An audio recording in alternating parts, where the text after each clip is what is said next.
আম্মু, কেঁদো না প্লিজ, আমার ভালো লাগছে না। সালমা নিজেকে শান্ত করার চেষ্টা করেন। বুঝলু সোফা থেকে উঠে সেখান থেকে চলে যান। মেয়ের কথা শুনে নিজের রাগ কন্ট্রোল করতে পারছেন না তিনি। নীলা ঠায় সোফায় বসে মা মেয়ের দিকে তাকিয়ে রইল। যখন এই ঘটনাটা ঘটে তখন নীলা মিমের পাশে ছিল। তখন তার তৃপ্তির কথা মনেই ছিল না। সালমা কোনো মতে নিজেকে শান্ত করে তৃপ্তির মাথায় হাত বুলাতে বুলাতে বললেন, হাতে মলম কে লাগিয়ে দিয়েছে মা? তৃপ্তি একটু নড়ে চড়ে সালমার বুকে মাথা রেখে বলল, নিদ্র ভাইয়া লাগিয়ে দিয়েছে। তৃপ্তির কথা শুনে সালমা একটা ভাবনার মাঝে পড়ে যান। তিনি কি না কি ভেবে এতক্ষণ নিত্রকে নিয়ে এখন নিজের উপরই বিরক্ত হচ্ছেন তিনি।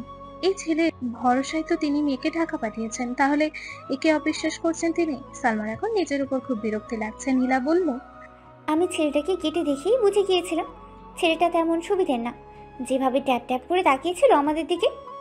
নীলার কথা শুনে সালমা বেশ অবাক হলেন, কিন্তু নীলার কথার পিঠে সালমা কোনো কথা বললেন না। তিনি ভাবতেও পারছেন না তার ভাইয়ের ছেলে এমন একটা কাজ করবে। সজীব সোফা থেকে নেমে সালমার তৃপ্তির কাছে গেল। এরপর সজীব তৃপ্তির ডান হাত টেনে বলল, ওই আবু সরো, তুমি একা আম্মুর আদর খাচ্ছ কেন? আমিও আম্মুর আদর খাবো। সজীবের কথা শুনে নীলা চোখ বড় বড় করে সজীবের দিকে তাকালো। তৃপ্তি মুখ বাঁকিয়ে আরো একটু শক্ত করে সালমাকে জড়িয়ে ধরে বলল, তুই সর এখান থেকে। এটা আমার আম্মু, শুধু আমার, তোর কোনো আম্মু নেই। তোকে আমরা পাশের বাড়ি থেকে এনেছি। তৃপ্তির কথা বলার ভঙ্গি দেখে সালমা আর নীলা হেসে উঠল। সজীব কপট রাগ দেখিয়ে বলল, ওই আপু, তোমাকে পাশের বাড়ি থেকে এনেছে, আমাকে না। যাও ভাগো। সজীবের রাগ দেখে সালমা আর নীলা উচ্চস্বরে হেসে উঠল। তৃপ্তি আবারও মুখ বাঁকিয়ে বলল, তুই ভাগ। তৃপ্তির এই কথা শুনে সজীব রাগে ফুঁসে উঠল।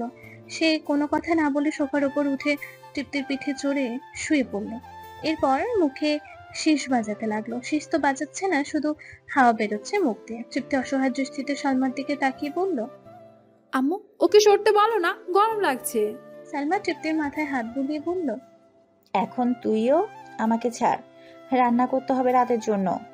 তৃপ্তি ধুর ভাল লাগে না বলে সালমাকে ছেড়ে দিল। সজীব তাড়াতাড়ি তৃপ্তিকে আঁকড়ে আষ্টে পৃষ্ঠে জড়িয়ে ধরলো। এরপর বলল, আপু, তুমি এটা কি করছিলে? আমি তো এখনই পড়ে যেতাম। তৃপ্তি সোজা হয়ে বসে সজীবকে তার পিঠ থেকে নামিয়ে বলল, যা ভাগ এখান থেকে, তোর জন্য আমি এখন আদর খেতে পারলাম না। তৃপ্তির কথা শুনে সজীব মুখ কালো করে নিজের রুমের দিকে চলে গেল। সালমা দুপাশে মাথা নাড়িয়ে একটা দীর্ঘশ্বাস ছেড়ে সোফা থেকে উঠে রান্নাঘরের দিকে চলে গেল। নীলা এসে তৃপ্তির পাশে বসলো। এরপর চারপাশে একবার চোখ বুলিয়ে নীলা তৃপ্তিকে ফিসফিসিয়ে বলল, আচ্ছা সুইটি, তোকে যখন নিদ্র বাড়িতে নিয়ে এসেছিল তখন কি নিদ্র তোকে কিছু বলেছে বা কিছু করছে? নীলার কথা শুনে তৃপ্তির মুখ কাচুমাচু হয়ে যায়। স্পষ্ট লজ্জার আভা ভেসে ওঠে। তৃপ্তি নিজেও জানে না এটা কি কারণে হচ্ছে তার। নীলা এটা দেখে চোখ বড় বড় করে ফেলে। শুকনো একটা ঢোক গিলে বলল, নীলা, কি রে বল, কি করেছে বা বলেছে? নীলার কথা শুনে তৃপ্তি রিন্ডি নিয়ে বলল, আমি বলতে পারবো না, আমার লজ্জা করছে। এই বলে তৃপ্তি দুই হাত দিয়ে নিজের মুখ ঢেকে ফেললো। নীলা এবার পুরো বুঝে গেছে বাড়িতে আসার পর কিছু তো একটা হয়েছে। নীলা তৃপ্তির একটা হাত নিজের কাছে নিয়ে বলল, বল না, লজ্জা পাওয়ার কি আছে? এখানে তো আমি আর তুই, আর আমি তো তোর ফ্রেন্ড। ফ্রেন্ডকে তো এগুলো বলাই যায়। নীলার কথা শুনে তৃপ্তি ঠোঁট কামড়ে অন্যদিকে মুখ ঘুরিয়ে নিল। নীলা তৃপ্তির গালে আলতো করে হাত রেখে নিজের দিকে ঘুরিয়ে বলল, সুইটি, এখানে আমি আর তুই ছাড়া তো কেউ নেই। আমাকে বলতেই পারিস, আমি কাউকে বলবো না। তৃপ্তি বুঝে গেল নীলা তার থেকে এটা শুনেই ছাড়বে। তৃপ্তি মাথা নিচু করে রিন্ডি নিয়ে বলল, একদিন তোমার সাথে টিকটক দেখেছিলাম, তখন একটা ভিডিওতে একটা ছেলে আর একটা মেয়ে কি সব করছিল, তোমার মনে আছে? নীলা তৃপ্তির দিকে চোখ বড় বড় করে তাকিয়ে বলল, মানে? নীলার কথা শুনে তৃপ্তি সোফার উপর থেকে একটা ছোট বালিশ নিয়ে নিজের মুখ লুকিয়ে রিন্ডি নিয়ে বলল, মানে ওই ছেলেটা মেয়েটার সাথে যা করেছিল, ভাইয়াও আমার সাথে তা করেছে।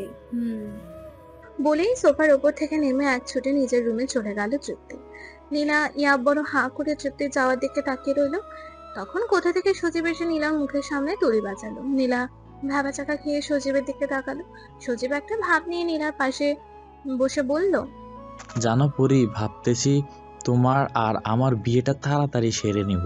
বুঝলি, আর একা থাকতে ভালো লাগে না। তোমার আমার লাভ স্টোরিটা কেমন হবে জানো? পুরো রহিম আর রুব্বানের মতো। সজীবের কথা শুনে নীলা ভ্রুকুচকে সজীবের দিকে তাকান। সজীব একটা ডবল মার্কা হাসি দিল। নীলার গা চলে যাচ্ছে এখন। নীলা আর সেখানে বসে না থেকে হনহনিয়ে সেখান থেকে চলে গেল। সজীব উচ্চস্বরে হেসে উঠল। সোফার পেছন থেকে বেরিয়ে আসলো নিদ্র। সজীব আর নিদ্র একে অপরের মুখ দেখে হাতে হাত মিলিয়ে আবারও হেসে উঠল। রাত 10:45 বাজে। সবাই খাবার খেয়ে যে যার রুমে চলে গেল। নিদ্র রুমে এসে দেখলো তার ফোনে উড়াধুরা ভাবে বেজে চলেছে। নিদ্র চার্জ থেকে ফোন হাতে নিয়ে দেখলো রাশেদ কল করেছে। নিদ্র ফোন চার্জ থেকে খুলে রাশেদের কল রিসিভ করে কানে ধরলো। কিরে বাটা, কি করছিস? ফোনের ওপাশ থেকে বলে উঠলো রাশেদ। নিদ্র বেডের উপর গোল হয়ে বসে আছে, বালিশ কোলে নিল। এরপর দু হাতের কোনোই বালিশে ঠেকিয়ে বাম হাতে নখ দেখতে দেখতে বলল, কি করব, বসে আছে। এইমাত্র খাওয়া দাওয়া করে আসলাম। নিদ্রর কথা শুনে রাশেদ বলল, আচ্ছা, যে জন্য কল করেছি শোন। নিদ্র ডান হাতের নখ দাঁত দিয়ে খুঁটতে খুঁটতে বলল, শুনছি, বলো। আমরা আগামী পরশু চলে যাচ্ছি। সোজা সাপটা বলে উঠলো রাশেদ। রাশেদের কথা শুনে নিদ্র অবাক হয়ে বলল, চলে যাচ্ছিস মানে? আমি না আসা পর্যন্ত কোথাও যাবি না। নিদ্রর এমন বক্তব্য শুনে রাশেদ বলল, দেখ ভাই, এখানে এসেছি আজ প্রায় 2 মাসের উপর হয়ে গেছে। আব্বু অনেক বকা দিচ্ছে চলে যাওয়ার জন্য। রাশেদের কথা শুনে নিদ্র বলল, আমি বলছি, আমি না আসা পর্যন্ত কোথাও যাবি না, মানে যাবি না। আমার কথার উপর কথা বলে তোদের আস্ত রাখবো না বলে দিলাম। আরে শুন আব্বু। রাশেদ আর কিছু বলার আগে নিদ্র কল কেটে দিয়ে ফোনটা সুইচ অফ করে দিল। নিদ্র জানে রাশেদ এখন আবারও কল করবে, তাই সে ফোন সুইচ অফ করে ফেললো। হঠাৎ নিদ্রর রুমে দরজায় ঠক ঠক আওয়াজ হলো। নিদ্র কে বলে উঠল। দরজার ওপাশ থেকে সালমার গলার আওয়াজ আসলো। দরজা খোলা আছে চাচি আম্মা। নিদ্রর কথা শুনে সালমা দরজা ঠেলে নিদ্রর রুমের ভিতর প্রবেশ করলো। নিদ্র আগের মতোই বসে আছে। সালমা আস্তে করে এসে নিদ্রর বেডের পাশে বসলো। এরপর বলল, আমি ভাবতেও পারিনি আমার ভাইপো এমন হবে। ও মাসখানেক পর আবার দুবাই চলে যাবে। প্লিজ ওকে কিছু করো না। চট করে নিদ্রর হাত ধরে ভাঙা গলায় বলল সালমা। নিদ্র কিছুটা অবাক হওয়ার ভান করে বলল, কি বলো চাচি আম্মা? আমি ওকে কি করব?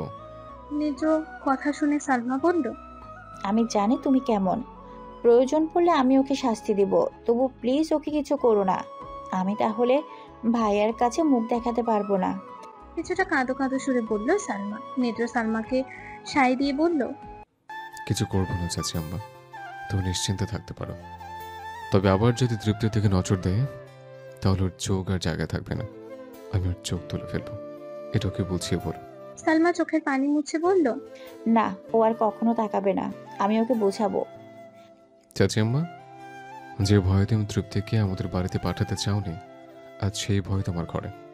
আমার কথা যদি বুঝতে পারো তাহলে ভালো, আর না বুঝতে পারলে আমার কিছু করার নেই। তুমি বুঝতার মানুষ, এটুকু তো বুঝবে। নিদ্রর কথা শুনে সালমা নিদ্রর বেড থেকে বেরিয়ে গেল। এরপর নিদ্রর দিকে তাকিয়ে বলল, আমি বুঝতে পারছি তুমি কিসের কথা বলছো। আমি আর ওকে আমার মেয়ের পাশে খেসতেও দেব না। সালমার কথা শুনে নিদ্র একটা মুচকি হাসি দিয়ে বলল, চাচি আম্মা, আমরা যে কদিন আছে সে কদিন ওকে এই বাড়িতে আসতে দিও না। আমরা চলে যাওয়ার পর না হয় ওকে এই বাড়িতে আসতে বলো। ঠিক আছে, আমি তাই করব। তুমি ঘুমাও, আমি এখন যাই।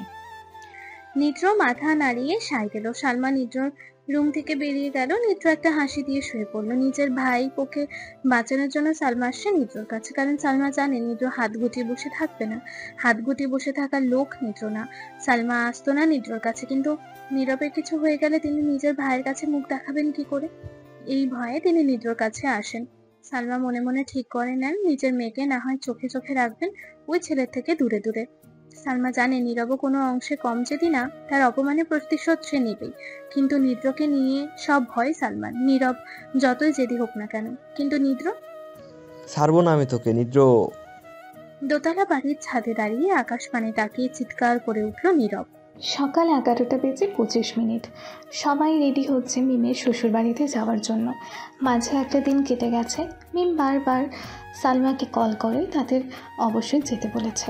সজীব, সালমা, নীলা, তৃপ্তি রেডি হচ্ছে। বুঝলোর আগেই রেডি হয়ে নিজ তলায় সোফার ওপর বসে আছে। নিদ্র নিজ রুমে বসে মনে কিছু ভাবছে। সালমা সজীবকে তৈরি করে নিচে পাঠিয়ে দিয়েছেন বজলুলের কাছে। এরপর নিজে তৈরি হয়ে তৃপ্তির রুমের দিকে হাঁটা ধরলেন তিনি। নিদ্রর রুমের সামনে এসে থমকে দাঁড়ায় সালমা, কারণ নিদ্রর রুমের দরজা খোলা। সালমা কৌতূহল নিয়ে দরজার কাছে গিয়ে নিদ্রর রুমের ভেতর তাকালেন। তিনি দেখলেন নিদ্র মনে কিছু একটা ভাবছে। সালমা আর দরজার পাশে দাঁড়িয়ে না থেকে নিদ্রর রুমের ভেতর প্রবেশ করলো।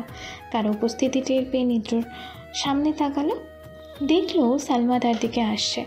সালমা নিদ্রর সামনে এসে দাঁড়িয়ে বলল, যাবে না তুমি? রেডি হচ্ছ না কেন? নিদ্র মাথা নিচু করে ফ্লোরের দিকে তাকিয়ে বলল। কেমন যেন লাগছে। নিদ্রর কথা শুনে সালমা ভ্রু কুঁচকে নিদ্রর দিকে তাকালো। এরপর শান্ত গলায় বলল, শরীর খারাপ লাগছে? না। আচ্ছা চাচি আম্মা, আপনি যান, আমি রেডি হয়ে আসছি। ফ্লোরের দিকে তাকিয়ে বলল নিদ্র। সালমা নিদ্রর দিকে তাকিয়ে কিছু একটা বলতে গিয়েও বলল না। পেছনে ঘুরে আবারও নিদ্রর রুমে থেকে বেরিয়ে আসলেন তিনি। নিদ্র আর বসে না থেকে ওয়াশরুমে চলে গেল। সালমা নিদ্রর রুম থেকে বেরিয়ে তৃপ্তর রুমে এসে দেখে তৃপ্তি আর নীলার তৈরি হয়ে গেছে। এক্ষুনি তারা বেরোবে এমন সময় সালমা আসে। সালমা তৃপ্তি আর নীলার দিকে তাকিয়ে বলল, হয়ে গেছে তোমাদের? তৃপ্তি সালমার কাছে এসে দাঁড়িয়ে বলল, হ্যাঁ আম্মু চলো যাই।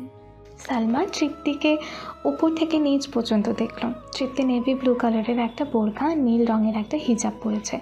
নিকাব পরবে না তৃপ্তি? তৃপ্তি তো বোরখাই পরতো না। নিদ্রর করা বিদ্বেষে সে বোরখা পরেছে, সাথে নীলা কফি রঙের বোরখা আর কালো হিজাব পরেছে। সালমাও এদের মতোই বোরখা পরেছে। যাই হোক, সালমা, তৃপ্তি, নীলা তৃপ্তির রুম থেকে বেরিয়ে আসলো। নিদ্র এখনও ওয়াশরুমে, তার তৈরি হতে আরও কিছু মিনিট সময় লাগবে। সালমা, তৃপ্তি, নীলা নিচ তলায় এসে দাঁড়ালো। সালমা গিয়ে সোফার ওপর বসে পড়লেন। তৃপ্তি আর নীলা দাঁড়িয়ে রইল। তৃপ্তি বুঝতে পারছে না এখন বসে থাকার মানে কি। তারা তো রেডি, তাহলে এখন বসে আছে কেন? সালমা তৃপ্তির দিকে তাকিয়ে বলল, এখানে বসো তোমরা, নিদ্র এখনো রেডি হয়নি। ও রেডি হয়ে আসলে তারপর সবাই একসাথে বের হব। সালমার কথা শুনে সবাই সালমার দিকে অবাক হয়ে তাকালো। বজলুর বলল, রেডি হতে এত সময় লাগে? আমিও তো রেডি হয়েছি, আমার তো 5 মিনিটও সময় লাগেনি। সালমা একটু বিরক্তি নিয়ে বলল, দেখো ও একটু আগে রেডি হতে গেছে, আর কথা বাড়িও না, তুমি চুপচাপ বসে থাকো। সালমার কথা শুনে কেউ আর কিছুই বলল না। তৃপ্তি আর নীলাও সোফার উপর বসে নিজেদের মতো কথা বলতে লাগলো। কিছু সময় যাওয়ার পর নিদ্র সিঁড়ি বেয়ে নিচ তলায় নামলো। নিদ্রকে নামতে দেখে সবাই বসা থেকে উঠে দাঁড়ালো। সজীব হাঁ করে নিদ্রর দিকে তাকালো। নিদ্র কালো টি শার্ট, কালো প্যান্ট, কালো শু পরেছে। চুলগুলো বাম দিকে সিঁথি করে ডান দিকে রাখা। কপালের ওপরে সামান্য কিছু চুল মুখের ওপর এসে পড়ে আছে। নিদ্র তাদের কাছে না গিয়ে বাড়ির মেইন দরজার দিকে পা বাড়িয়ে বলল, তোমরা ওখানে দাঁড়িয়ে আছো কেন সবাই? চলো। নিদ্রর কথা শুনে সবাই বাড়ির বাহিরের দিকে হাঁটা ধরল। সজীব দৌড় দিয়ে নিদ্রর কাছে চলে গেল। সালমা পুরো ঘর একবার চোখ বুলিয়ে নিলেন। এরপর হাতে তালা আর চাবি নিয়ে বাড়ি থেকে বেরিয়ে আসলেন তিনি। বাড়ি থেকে বেরিয়ে বাড়ির মেন দরজা লাগিয়ে তালা ঝুলিয়ে দিল সালমা। পার্কিং লটে গাড়ির কাছে গিয়ে সালমা দেখে নিদ্র আর বজলুর কী নিয়ে যেন কথা কাটাকাটি করছে, আর নীলা, তৃপ্তি, সজীব মিটমিট করে হাসছে। সালমা সেখানে গিয়ে দাঁড়িয়ে বলল, এই তোমরা কি নিয়ে এমন করছো? সালমার কথা শুনে নিদ্র সালমার দিকে তাকিয়ে বলল, আমি বলছি আমার গাড়িতে উঠে বসতে, কিন্তু চাচু তার গাড়িতে উঠে বসলো।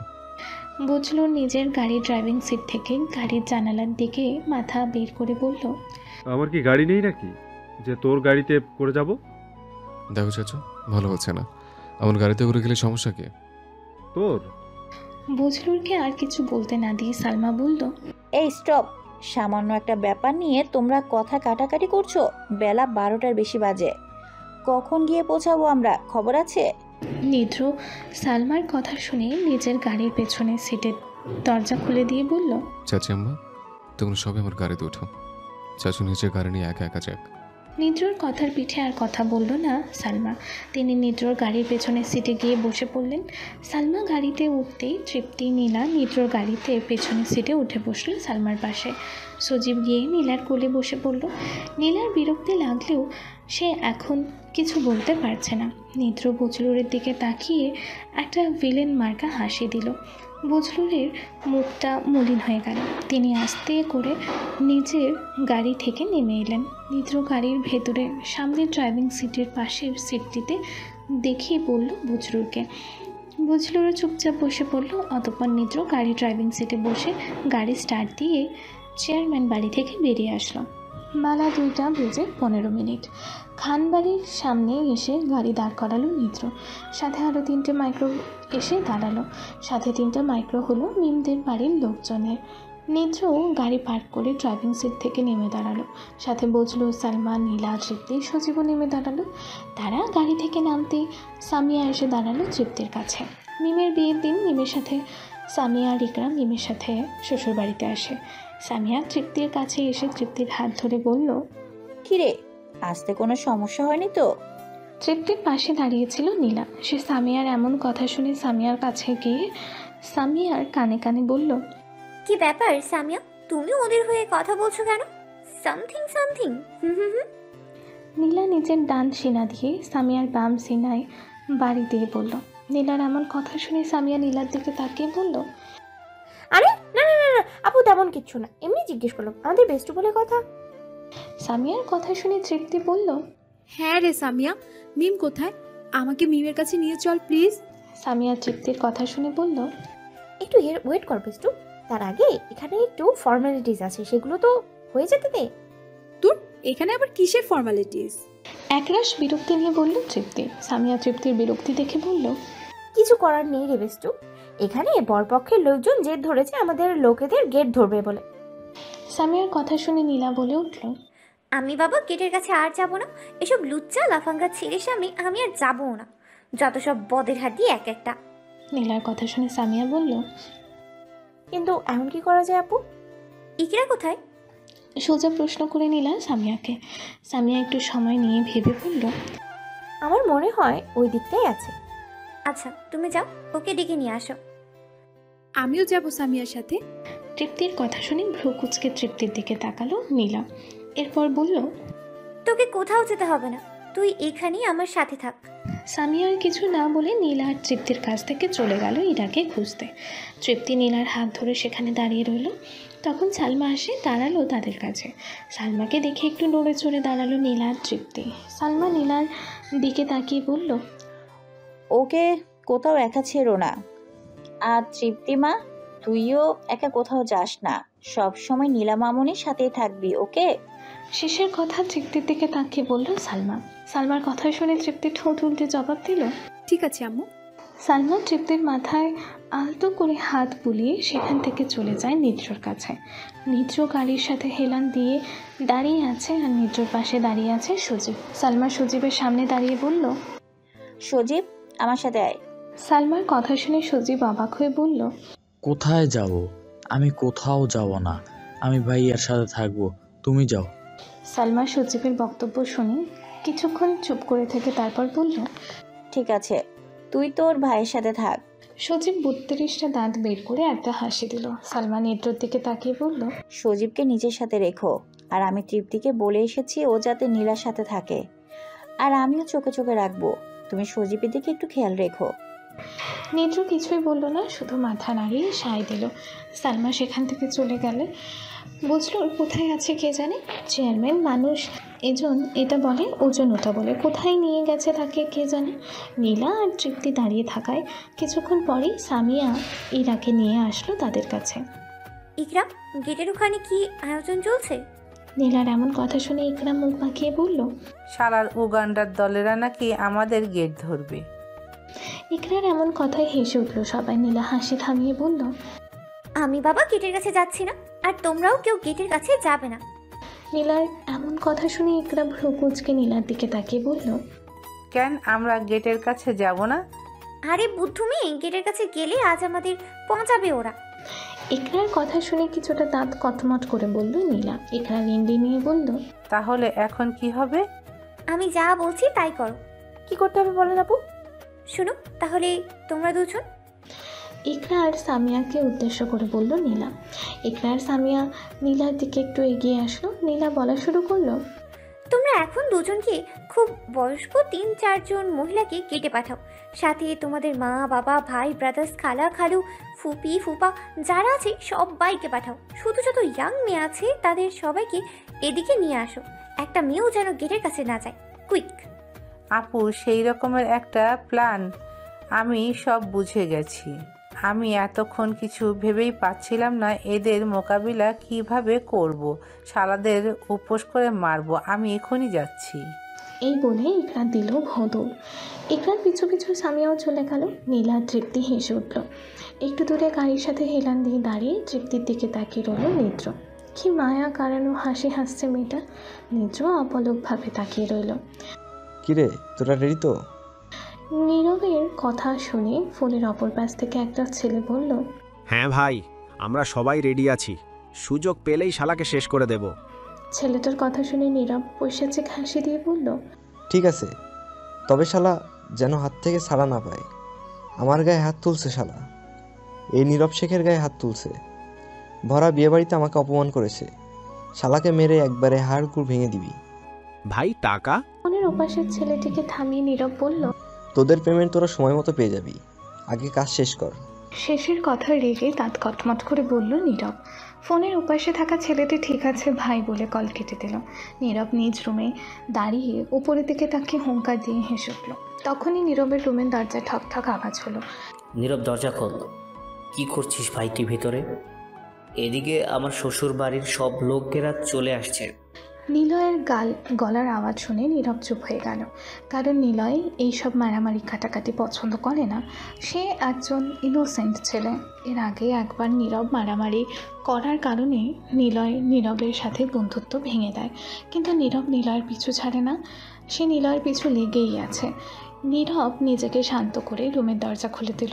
নিলয় রুমের ভেতরে প্রবেশ করতে করতে বলল, কি করছিলি তুই রুমের ভিতরে? ওদিকে আমার শ্বশুর বাড়ির সবাই খাওয়া দাওয়া শুরু করে দিয়েছে। নিলয়ের এমন কথা শুনে নীরব বলল, ওনারা আসছে, এখন খাচ্ছে, এতে আমি কি করব? গলা মোটা করে বলল নীরব। নিলয় একটু ভরকে গেল। এরপর ভ্রুকুচকে নীরবের দিকে তাকিয়ে বলল, তুই আবার কোন গন্ডগোল পাকাচ্ছিস? এবার যদি আমি কোনো গন্ডগোলের আভাস পাই তাহলে তোর আর আমার বন্ধুত্ব এখানেই শেষ। কথাটা মনে রাখিস। নীরবের সামনাসামনি দাঁড়িয়ে চোখে চোখ রেখে বলল নিলয়। এরপর সেখানে আর দাঁড়িয়ে না থেকে পেছনে ঘুরে নীরবের রুম থেকে বেরিয়ে আসলো সে। নীরব পেছন থেকে চিৎকার করে বলল, শালা তুই বন্ধু নাকি শত্রু? নীরবের চিৎকার শুনে নিলয় দাঁড়িয়ে গেল। এরপর আবারও পেছনে ঘুরে নীরবের রুমের দিকে তাকিয়ে আরও জোরে চিৎকার দিয়ে বলল নিলয়, শত্রু? নিলয় বাবা, এভাবে চিৎকার করছো কেন? কারণ নরম গলার আওয়াজ শুনে নিলয় থম মেরে খেয়ে সামনে ঘুরে তাকায়। দেখলো সালমা দাঁড়িয়ে আছে। নীরব সাথে সাথে মাথা নিচু করে নতজানু হয়ে সালমাকে বলল, আসসালামু আলাইকুম আন্টি, কেমন আছেন? সালমা নিলয়ের এমন ব্যবহারে মুগ্ধ হয়। তিনি মুখে হাসি এনে বললেন, ওয়ালাইকুম আসসালাম, আমি ভালো আছি বাবা, তুমি কেমন আছো? এই তো আন্টি ভালো। বাড়ির সবাই কেমন আছে? শীতল কণ্ঠে বলল নিলয়। সালমা আবারও একটু হেসে বলল, বাড়ির সবাই অনেক ভালো আছে। আচ্ছা, তুমি একটু আগে কাকে চিৎকার করে শত্রু বলছিলে? সালমার এই বক্তব্য শুনে নিলয় সালমার দিকে তাকে একটু বিরক্তির ভঙ্গিতে বলল, আর কি বলবো আন্টি, এই নীরব বেটা সেই গিয়ে বাড়ি থেকে যে রুমের ভিতরে ঢুকছে আর বের হয়নি। রুমে বসে বসে কি কি ভাবছে কে জানে। আপনি ওকে কিছু বলবেন? এভাবে আমি আর ওর সাথে থাকতে পারছি না। ওহ, ওর রুম কোনটা? শান্ত সুরে বলল সালমা। নিলয় সালমাকে আগে থেকে চেনে। নিলয় জানে নীরবের ফুপি হয় সালমা। নিলয় পেছনে ঘুরে হাতের ইশারায় নীরবের রুম দেখিয়ে দিয়ে বলল, ওই যে সামনের রুমটা। আচ্ছা আন্টি, আমি যাই। ওদিকে আবার কি হচ্ছে না হচ্ছে কে জানে। কিছুটা ব্যস্ত সুরে বলল নিলয়। নিলয়ের কথা শেষ হতে সালমা নিলয়ের গালে আলতো করে হাত রেখে বললেন, সোনার টুকরা একটা ছেলে পেয়েছে মিম, সুখী হও দুজনে। সালমার কথা শেষ হতেই নিলয় সালমার পা ছুঁয়ে সালাম করে দাঁড়িয়ে বলল, দোয়া করবেন আন্টি, যাতে আমি মিমকে সুখে রাখতে পারি। দোয়া রইলো, যাও এবার। সালমার কথা শেষ হতেই নিলয় সালমার পাশ কাটিয়ে চলে গেল। সালমাও নীরবের রুমের দিকে হাঁটা ধরল। নীরব পেটের ওপর শুয়ে শুয়ে ফোনে গেম খেলছিল। তখন আবার রুমের দরজায় ঠক ঠক আওয়াজ হলো। নীরব একরাশ বিরক্তি নিয়ে বলল, কে? নীরবের গলার আওয়াজ শুনে সালমা একটু সময় চুপ থেকে জোরে একটা নিঃশ্বাস নিয়ে কাটকাট গলায় বলল, আমি তোর ফুপি, রুমের দরজা খোল। সালমার কাটকাট গলার আওয়াজ শুনে নীরব একটু ভরকে গেল। শুকনো একটা ঢোক গেলে ধরফড়িয়ে শোয়া থেকে উঠে বসলো সে। নীরবের কোনো সারা শব্দ না পেয়ে সালমা আবারও বলল, কিরে, কথা কানে যায় না? সালমার আগে গজগজ করতে করতে বলে উঠল। ঝড়ের আগে শান্তির আভাস পাচ্ছে নীরব। নীরব আস্তে করে বেড থেকে নেমে রুমের দরজার কাছে এসে দাঁড়ালো। অতঃপর রুমের দরজা খুলে দিল সে। রুমের দরজা খুলতেই সজোরে নীরবের গালে একটা চড় মারল সালমা। নীরব চড়ের টাল সামলাতে না পেরে 2-3 পা পিছিয়ে গেল, কিন্তু সালমা থেকে থামলেন না। তিনি নীরবের দিকে এগিয়ে এসে আরও 2টো চড় মেরে বলল, রুমের দরজা খুলছিস না কেন? তোর সাহস হয় কি করে আমার মেয়ের দিকে চোখ দেওয়ার? শুয়োরের বাচ্চা, তোর বাবা কি তোকে কম কিছু দিয়েছে রে? যদি তোর এতই মেয়ের প্রয়োজন, এতই মেয়ের শখ, তাহলে একটা বিয়ে কেন করিস না? সালমার কথা শেষ হতেই নীরব খপ করে সালমার হাত ধরে বলল, তোমার মেয়েকে আমার পছন্দ হয়েছে ফুপি, বিয়ে দেবে ওকে আমার সাথে। তৃপ্তিকে আমার খুব ভালো লেগেছে। নীরবের এই কথা শুনে সালমার মাথায় রক্ত উঠে গেল। তিনি নিজের হাত নীরবের থেকে ঝেড়ে ফেলে আবারও একটা সজোরে চড় মারল নীরবের গালে। তোর মতো জানোয়ারের কাছে আমি আমার মেয়ে বিয়ে দিব? তুই এটা ভাবলি কি করে? এসএসসিতে একবার, এইচএসসিতে 2বার ফেল করা ছেলের সাথে ভাবছিস তুই আমি আমার মেয়ের বিয়ে দিব? তুই যেমন পড়ালেখাতে গবেট, তেমনই কাজেও গবেট। তুই আজীবনই স্বপ্নই দেখে যাবি আমার মেয়েকে নিয়ে, কিন্তু তুই তাকে ছুঁতেও পারবি না। সালমার আগে থরথর করে কাঁপছে আর বলছে। ডান হাতটা ঝিমঝিম করে ওঠে সালমার। চড়গুলো এত জোরে মেরেছেন যে হাত ঝিমঝিম শুরু হয়ে গেছে তার। সজোরে টানা কয়েকটা চড় পড়ায় নীরবের মাথা ঝিম মেরে ওঠে। ঠোঁটের কোণ ফেটে রক্ত অনেক আগেই পড়া শুরু করে দিয়েছে। নীরব মাথা 2 হাত দিয়ে চেপে ধরে বেডের পাশে বসে পড়ল। কিন্তু এতে সালমার কিছুই যায় আসে না, কারণ তার মেয়ের গা থেকে রক্ত ঝরিয়েছে জানোয়ারটা। সে কি ছেড়ে দেবে নাকি? তার মেয়ে, তার জান। সালমার আগে কাঁপতে কাঁপতে নীরবের দিকে আঙুল তুলে আবারও বলা শুরু করলো, ভালো আছে, এখন থেকে যত তাড়াতাড়ি পারিস আবার দুবাই ফিরে যা, না হলে তোর লাশও কেউ খুঁজে পাবে না। যার সাথে তুই পাঙ্গা নিচ্ছিস সে কিন্তু ভদ্রলোক নয়। উপর থেকে দেখছিস তুই তাকে, কিন্তু আমি তার আসল রূপ জানি। তোর কিছু হয়ে গেলে আমি ভাইয়াকে মুখ দেখাবো কি করে? কি বলবো আমি তাকে? তোর ভালোর জন্য আমি এখনো তোকে বলছি, ফিরে যা। বিয়ের দিন তুই আমার মেয়ের হাত থেকে রক্ত ঝরিয়েছিস, আমার মেয়ের গায়ে বাজেভাবে হাত দেওয়ার চেষ্টা করেছিস। তুই জানিস এতক্ষণে তোর কি হতো? তোর কোনো আন্দাজও নেই তোর কি হতো। বিয়ের দিন রাতে আমি যদি ওকে না থামাতাম, তাহলে গতকাল থেকে আর তোকে পাওয়াও যেত না। কোথায় থাকতি তুই? তুই নিজেও জানতে পারতি না। তাই বলছি ফিরে যা, যত তাড়াতাড়ি পারিস ফিরে যা। আর খবরদার, আমার মেয়ের দিকে দ্বিতীয়বার চোখ দিলে আমি আর সুপারিশ করব না, আমি আর থামাবো না ওকে। তখন তোর কপালে কি লেখা থাকবে আমি জানি না। রাগে কচকচ করতে করতে কথাগুলো বলে নীরবের রুম থেকে হনহন করে বেরিয়ে গেল সালমা। নীরব শুধু হাবলার মতো তাকিয়েছিল। কথাগুলো তার ডান কান দিয়ে ভিতরে গেছে আর বাম কান দিয়ে বাইরে চলে গেছে। নীরব কিছুই বুঝতে পারছে না। হাই মিম, কেমন আছো? মিমের পাশে বসতে বসতে বলল নীলা। মিম নীলার দিকে একবার তাকিয়ে আবারও হাতের দিকে তাকিয়ে ডান হাতের বান হাতে দিয়ে ঘোরাতে ঘোরাতে বলল, এই তো আপু ভালো, তুমি কেমন আছো? আমিও ভালো আছি। আসলে সরি, অনেক খিদে পেয়েছিল তাই আগেই খেয়ে নিলাম, তারপর তোমার সাথে দেখা করতে আসলাম। লেট হওয়ার জন্য দুঃখিত। নীলার কথা শুনে মিম মাথা তুলে একবার আশেপাশে দেখে বলল, যাও, তোমাদের কারোর সাথে কথা বলবো না, যাও ভাগো এখান থেকে। হে মিম এইটুকু বলে সামনে তাকাতে দেখল তৃপ্তি 2 হাতে বোরখা উঁচু করে মিমের দিকে মিম বলে হাঁক ছেড়ে দৌড়ে আসছে। মিম নীলার হাত খপ করে ধরে কিছুটা আহত গলায় জোরে বলল, এই ডানে যা, বামে যা, বাট আমার উপরে না। এই এই এই এই মিমের পুরো কথা শেষ হওয়ার আগে তৃপ্তি মিমের ওপর হুমড়ি খেয়ে পড়ল। ফলে মিম আর তৃপ্তি স্টেজের সোফার ওপরে নীলার কোলে শুয়ে পড়ল। নীলা মিমের বাম পাশে বসা ছিল। মিম আস্তে করে ও মা গো বলে উঠল। তৃপ্তি মিমের গালে একটা টুসুর করে কিস দিয়ে বলল, কি ব্যাপার বেস্টু, ও মা গো বলে উঠলি কেন? আমি তো তোকে এর আগে অনেকবার এমন করে জড়িয়ে ধরেছি। তৃপ্তির কথা শুনে মিমের মুখ লাল হয়ে উঠল। নীলা এটা দেখে মিমের দিকে একটু ঝুঁকে ফিসফিস করে বলল, কি ব্যাপার মিম? দুলাভাই বুঝি একটু বেশি আদর করছে? নীলার এই কথা শুনে মিমের যেন লজ্জায় প্রাণ যায় যায় অবস্থা।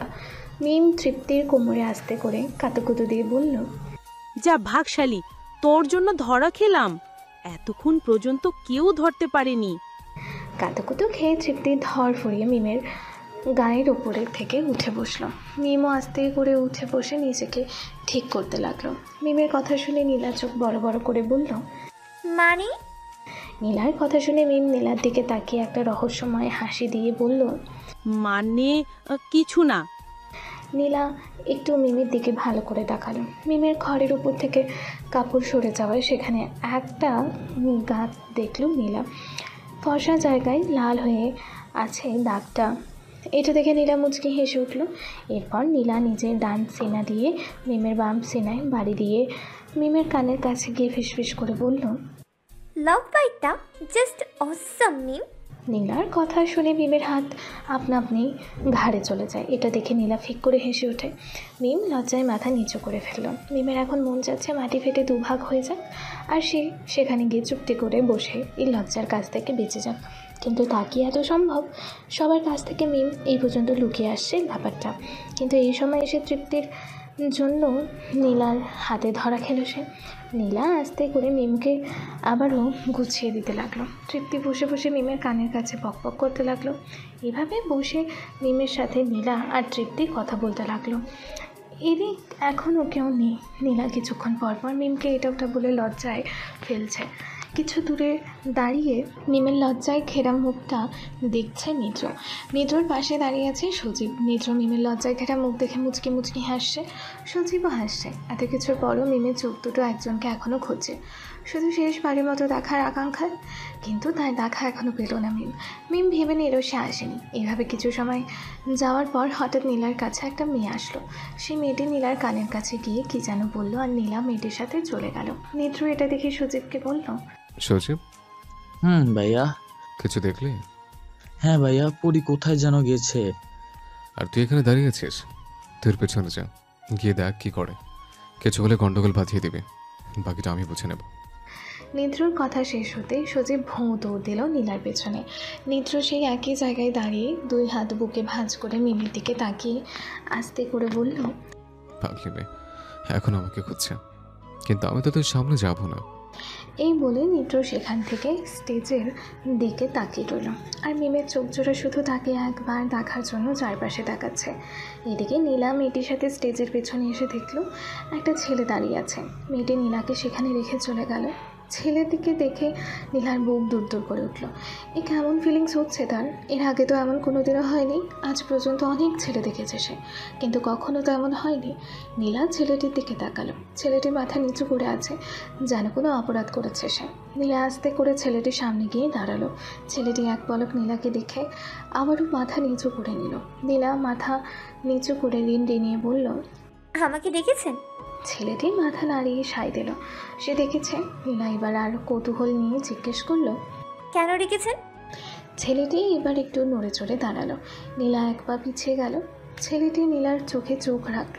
ছেলেটির চোখে চোখ পড়তেই নীলা চোখ নামিয়ে নিল, যেন কোনো অপরূপ মায়ায় ঘেরা ছেলেটির চোখ। ছেলেটি একটা মুচকি হাসি দিল। নীলা আর চোখে সেই হাসি একটু দেখল, সাথে সাথে বুকের ভেতর ধরাত করে উঠল। এ কি হচ্ছে নীলার? নীলা মনে মনে বলল, হায় আল্লাহ, আমার এই কি হচ্ছে? আমার এমন লাগছে কেন? মনে মনে এগুলো বলে আবারও চোখ তুলে নীলা ছেলেটির দিকে তাকালো। সাথে সাথে আবারও চোখ নামিয়ে নিল নীলা, কারণ ছেলেটি নীলার দিকে অপলকভাবে তাকিয়েছিল। নীলার এবার হিঁচকি উঠে গেল। ঘন ঘন ঢোক গিলতে লাগলো নীলা। গলা যেন শুকিয়ে কাঠ হয়ে গেছে তার। ছেলেটি এটা দেখে কাকে যেন কিছু একটা ইশারা করলো। একটু পরেই একটা ছেলে এসে এক বোতল পানি দিয়ে গেল ছেলেটির হাতে। ছেলেটি নীলার দিকে পানির বোতল এগিয়ে দিয়ে বলল, পানি খান, ঠিক হয়ে যাবে। ছেলেটির কণ্ঠ শুনে নীলার বুক দ্বিতীয়বারের মতো দুরু দুরু করে উঠল। নীলা আর 7-5 না ভেবে ছেলেটির হাত থেকে ছৌ মেরে পানির বোতল নিয়ে ঢকঢক করে পানি খেতে লাগলো। ছেলেটি মুচকি হাসি দিয়ে দাঁড়িয়ে রইল। নীলা পানি খেয়ে আস্তে করে জোরে একটা নিঃশ্বাস নিয়ে শান্ত হয়ে দাঁড়ালো। Are you okay? নীলা মাথা নাড়িয়ে সায় দিল, সে ঠিক আছে। ছেলেটি নিজের পকেট থেকে ভাঁজ করা একটা কাগজ বের করে নীলার দিকে বাড়িয়ে দিল। নীলা কাগজটা হাতে নিয়ে কাঁপা গলায় বলল, এটা কি? ছেলেটি কিছুক্ষণ চুপ থেকে তারপর বলল, এটা আপনার জন্য, তবে এটা এখানে খুলবেন না, বাসায় গিয়ে খুলবেন। আর হ্যাঁ, উত্তর যদি হ্যাঁ হয় তাহলে নিচে ফোন নাম্বার আছে, আর যদি উত্তর না হয় তাহলে ওই তাহলে কি? হ্যাঁ তাহলে কি? ছেলেটি আর কিছু বলার আগেই কোথা থেকে সজীব এসে এমন বলল। ছেলেটি এটা মুচকি হাসি দিয়ে সজীবের মাথায় হাত রাখতেই যাবে অমনি সজীব এক ঝটকায় ছেলেটির হাত সরিয়ে চিৎকার দিয়ে বলল, ওই একদম আমাকে টাচ করবি না, তুই আমার পুলিশ সাথে কি কথা বলছিলি রে? মেরে ঠ্যাং ভেঙে দিবে একদম। পরি শুধু আমার বউয়ের সাথে। সজীব আর কিছু বলার আগে নীলা সজীবের মুখ চাপা দিয়ে ধরল। এরপর ছেলেটির উদ্দেশ্যে সরি বলে নীলা সজীবের মুখ চাপা দিয়ে ধরে আলগি দিয়ে কোলে নিয়ে সেখান থেকে দ্রুত পায়ে চলে আসলো। নীলা সেখান থেকে চলে যেতে ফিক করে হেসে ওঠে ছেলেটি, বলল, ওয়েট করব তোমার উত্তরের জন্য, মাই নীলপরি। নীলা সজীবকে কোলে নিয়ে স্টেজের সামনের দিকে আসলো। সজীব ছটফট করতে লাগলো নীলার কাছ থেকে ছাড়া পাওয়ার জন্য, কিন্তু নীলা সজীবের মুখ শক্ত করে চেপে ধরে আছে। অবশেষে হার মানল সজীব। সে নীলার মুখের দিকে অসহায় দৃষ্টিতে তাকালো। নীলা এটা দেখে মুচকি হাসি দিয়ে সজীবকে কোল থেকে নামিয়ে দাঁড় করালো। এরপর সজীবের দিকে ঝুঁকে সজীবের কানের কাছে মুখ নিয়ে ফিসফিস করে নীলা বলল, হারামি, আর যদি আমার পেছনে লেগেছিস তাহলে দেখবি তোর কি হাল করি।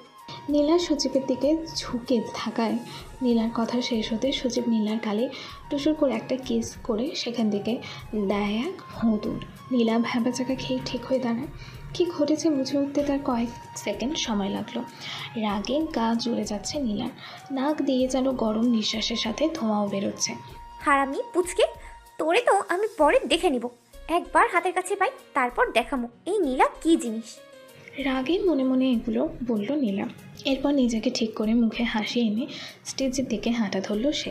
সজীব এক দৌড়ে নিদ্রর কাছে এসে দাঁড়ালো।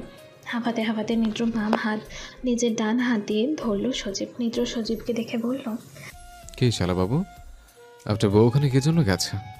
নিদ্রর কথা শুনে সজীব নিজেকে শান্ত করলো। এরপর ঠোঁটে একটা চড়া হাসি এনে বলল, একটা ছেলে লাভ লেটার দিছে পরীকে।